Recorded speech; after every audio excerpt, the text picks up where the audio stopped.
Oi, pessoal do Espiritismo para Todos, meu nome é Clarissa e estamos aqui para mais uma conversa, hoje dentro da temática mediúnica, falando sobre animismo.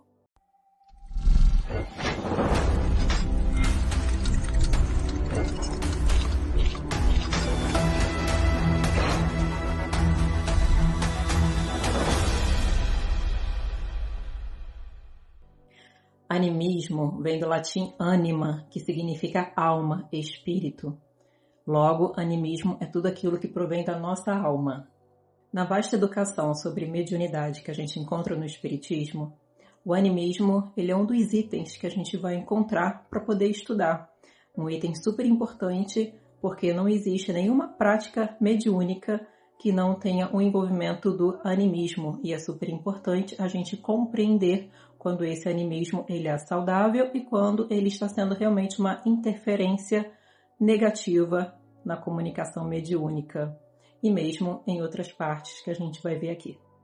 Parafraseando um dos significados sobre animismo que a gente vai encontrar nas obras espíritas, eles nos dizem o seguinte, que o animismo ele é um conjunto de fenômenos psíquicos produzidos com a cooperação consciente ou inconsciente dos médiuns em ação. O que a gente entende disso? Toda prática mediúnica que envolve sempre o encarnado com o desencarnado, isso é mediunidade, o médium está sendo um instrumento. E nós todos somos indivíduos, individualidades. Tudo que passa pela gente, de uma certa forma, vai ter a nossa marca.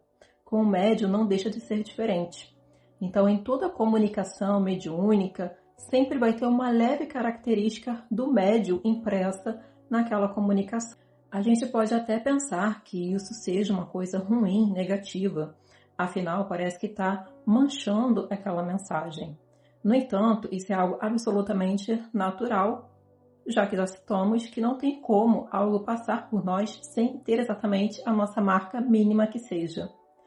Por isso, sim, na verdade, é importante o médium que atua com o trabalho mediúnico seja bastante disciplinado com os seus pensamentos, com a sua mediunidade, seja comprometido com o trabalho no bem, para que aí sim ele possa ser um bom instrumento e consiga passar a mensagem com o máximo de veracidade possível, com menos interferências possíveis. Esse sim é um bom médium, um bom instrumento da espiritualidade. Uma outra situação em que o animismo se apresenta é quando o próprio médium fala através dele mesmo. Como é isso? Como se dá isso? O médium, quando ele está ali no processo mediúnico, ele fica num estado alterado de consciência. Ele se afasta do corpo, sem se desligar, obviamente, e nesse afastamento, ele tem o contato mais direto ali com as duas realidades. Logo, ele pode acessar arquivos espirituais que ele, de posse ali do corpo, da materialidade, ele não tem acesso. Uma vez que quando estamos reencarnados, as nossas potencialidades do espírito são limitadas. E também nós recebemos ali o véu do esquecimento, de modo que a gente possa prosseguir nova existência o mais neutros possíveis, né? Então eles nos dizem o seguinte, que a alma do médium ela pode se comunicar como a de qualquer outro. Se o médium traz consigo uma bagagem de conhecimentos adquirida em existências pretéritas, ele pode retirar desse conteúdo através ali da sua memória integral que ele acessa na condição de espírito desdobrado do corpo. Ele pode utilizar-se desse conhecimento e passá-los adiante. Isso a gente verifica também muito em pessoas sonambúlicas. E são de fato muitas vezes ideias, conhecimentos, instruções que ele não dispõe no estado dele atual de encarnado. Que realmente são arquivos que ele acessa, que estão bem guardadinhos ali, que são das potencialidades do espírito e que na existência atual ele não consegue acessar por um motivo ou outro. Não sei se vocês já presenciaram, né, em vida, mas com certeza em alguns filmes a gente já viu, né, pessoas que têm sonambulismo, falando coisas diferentes, né, descrevendo outros cenários.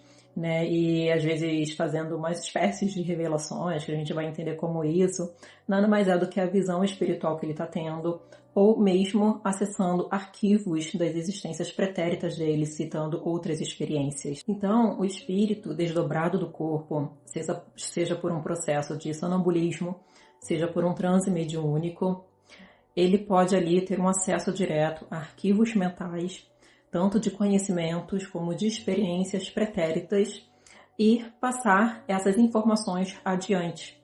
Isso a gente entende como animismo. À medida que se estudava sobre o tema, à medida que se investigava, começou a surgir uma preocupação com a mistificação. Como reconhecer quando era um animismo real, natural, ou só uma mistificação de um médio ali menos comprometido com o trabalho? A mistificação ela é caracterizada pela mentira, pelo engano, por ludibriar outra pessoa. E bom, gente, não existe outra forma da gente constatar a veracidade de uma mensagem se não for através do nosso próprio estudo, da nossa própria educação mediúnica. Estudo esse sobre as verdades, sobre as realidades espirituais, porque exige uma coerência de informações, uma coerência de conteúdo. Coerência essa que, caso esteja ocorrendo ali uma mistificação, caso esteja acontecendo a comunicação de um espírito inferior se passando por um superior, o caso esteja acontecendo uma situação de animismo, onde o médium está vivenciando uma situação traumática do passado, a gente consegue perceber se isso se sustenta ou não, porque quem não está diretamente voltado para o bem não consegue sustentar esse bem por muito tempo. A regra maior da coerência de conteúdo, da coerência de informação, é sempre a nossa instrução para o nosso crescimento, para o nosso autoconhecimento e sempre envolvido com muito amor e com muito respeito, que é a lei maior de Deus.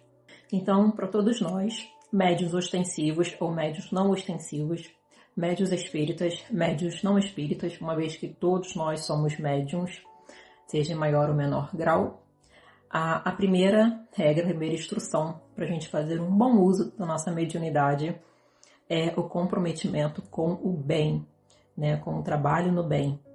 A mediunidade ela é um trabalho muito caro, muito necessário, que ajuda muitas pessoas. Quando a gente está envolvido, comprometido com esse trabalho de ajuda e muito mais quando a gente dispõe dos conhecimentos técnicos, dos mecanismos da mediunidade, a gente reduz em muito o nosso animismo e consegue, enfim, se tornar um instrumento mediúnico passível, útil, benéfico e conectado com a espiritualidade superior.